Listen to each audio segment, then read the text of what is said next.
Hello, I'm Lindsay Dunn, a Senior Reader Services Librarian at NoveList with a specialty in youth services.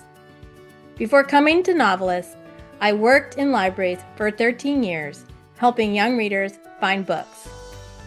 I'm ready to turn back the clock with our genre course on historical fiction for teens and tweens. Teachers often assign historical fiction as schoolwork, but that doesn't mean it has to be boring.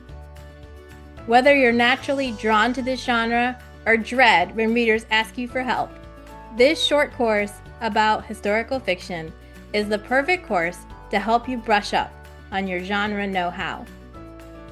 You'll learn what defines historical fiction and the common characteristics that these books have, as well as current trends, titles, and authors that young readers want to read. We'll discuss why teens and tweens are drawn to this genre and what's important to them when they're finding their next book. Finally, I'll share marketing strategies and helpful tips that you can use when readers come knocking for historical fiction.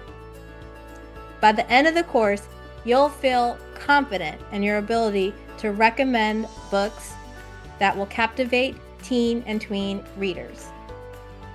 This course is available exclusively in the Learn with NoveList subscription. If your library doesn't have a subscription yet, click the link below to learn more.